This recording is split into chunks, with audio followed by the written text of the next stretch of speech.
Alright. So just in case na kayo ay curious kung ano hitsura ng Davao City sa gabi during the night time. So ito yon, very lively, maraming ilaw, very light up, ang daming sasakyan, very busy ang mga tao. Diba? So ganyan, no? Isa yan sa palatandaan talaga how progressive the city kapag napaka-ilaw nito sa gabi, no? Ibig sabihin ho niyan ay very active, no, yung kanyang mga economic activities. Grabe yung economy sa lugar, napaka-progressive, napakayaman din naman talaga sadya ng Davao City. So almost 600 billion pesos ang kanyang GDP. So ano siya, pasok siya sa top 5 or pasok siya sa magic 5 richest city in the Philippines in terms of GDP. So bali itong nakita ho ninyo ngayon na view ay ano lang yan, napakalit lang ho yan na portion ng Davao City.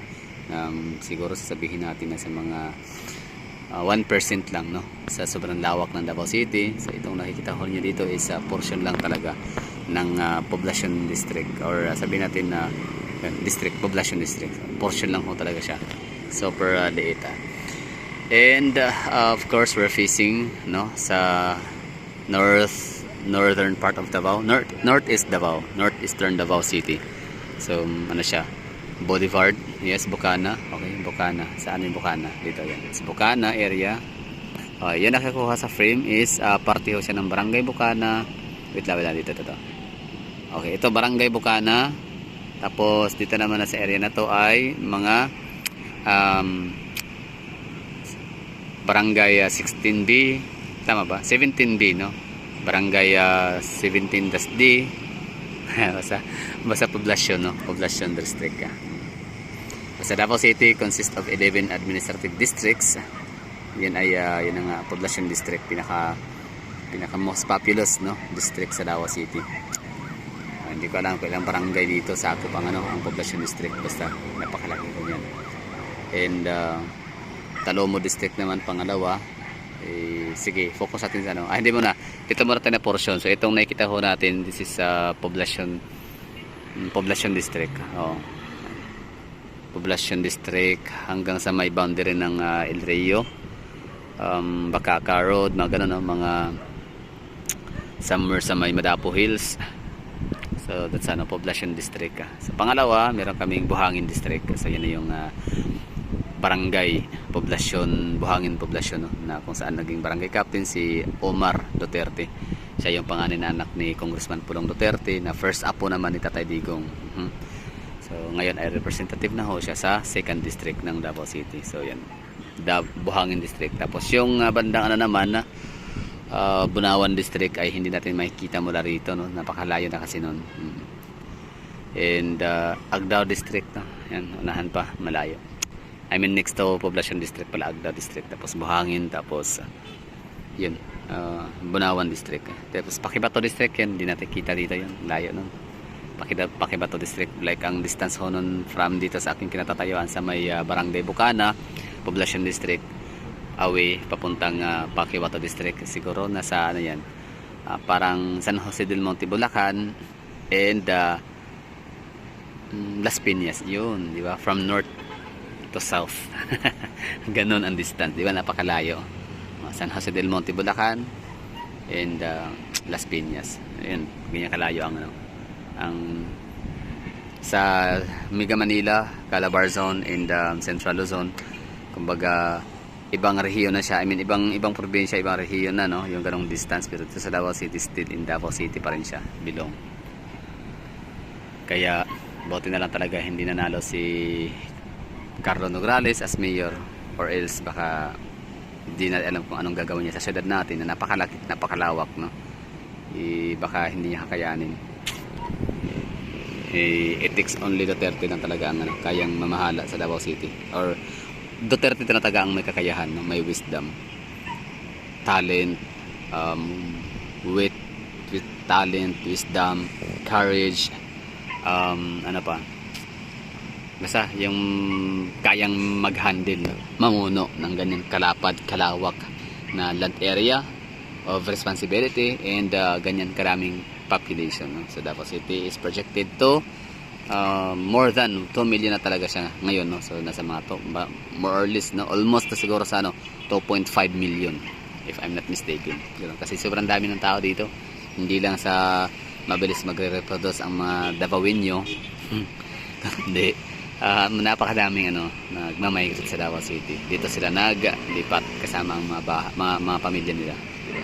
So mas marami pa nga sila siguro kumpara sa reproductive system ng Davao City, di ba? Sa pag-aanak, pagbubuntis ng mga taga Davao.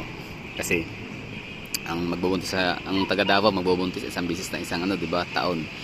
Samantalang ang maglipat, ang mag-migrate sa Davao ay syempre diyan bababa sa 3 katao, pamilya, di ba?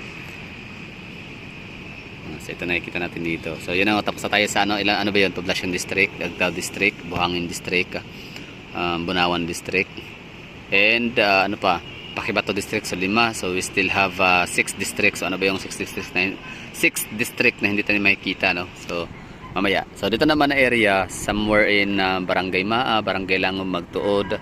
Tapos hindi pala, Barangay Langob pala in Magtuod if I'm not mistaken. Pasok pa yan sila sa District 1, no? Pero hindi sila bilong sa Poblacion District. So ano na sila? Talomo District. So ano nila, kabarangay, kadistrito nila si Tatay Digong, Bipisara, si Kong Pulong Duterte, Talomo District. Kasi Congressman Pulong Duterte ay Barangay Catalonan Grande, which is bilong siya sa Talomo District.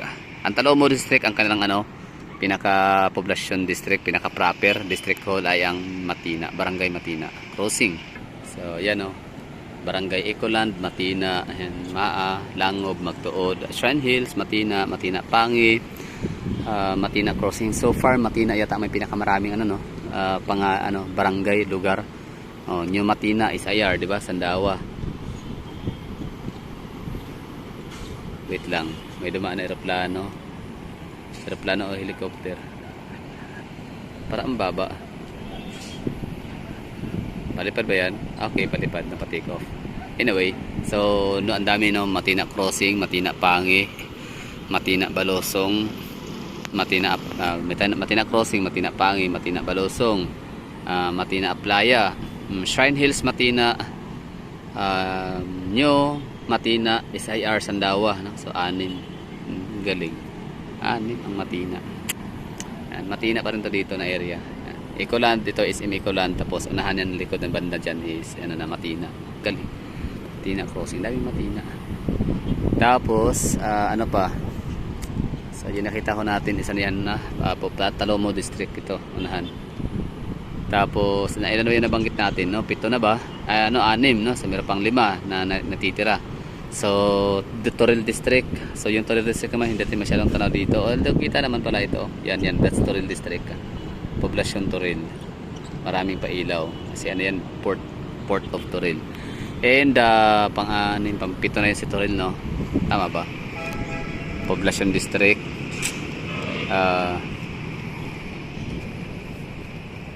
Poblacion District, Agdao District, Buhangin District, Bunawan District, Pakibato District, Talomo District, Toril District. Alright, so 7 na yun nabanggit natin. So meron pang Kalinan District, so 8.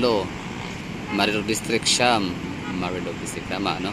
Togbok District, 11. Ano yun pang 11? Tama ba? Liting ko, Poblacion, Poblacion District, Agdao District, Buhangin District, Bunawan District, Pakibato District, Talomo District, Toril District, Togbok District, Marilog District, Kalinan District. Hindi ko na na-mention yung isa. Ano yung isa? Oo, yung sa pang 11, no? So kaya na bahala magdagdag dyan sa mga taga Davao dyan na nakakaalam sa distrito natin. So yan na siguro. Maraming thanks sa mga nanonood dyan na nagustuhan nyo itong pagpapakita ko sa inyo sa Davao City during the night time. Di ba ang ganda, no? It's very lively ang natin dito, economic activity sa Davao City. Indication ho yan, napaka-light up. Hindi yan sila magsasayang ng ilaw ang mga establishments kung wala silang profits, di ba? Pag ibig sabihin pinapailawan ng mga establishments sila para mas ma-cater nila or maservisyohan nila mas maayos ang kanilang mga kliyente, customers.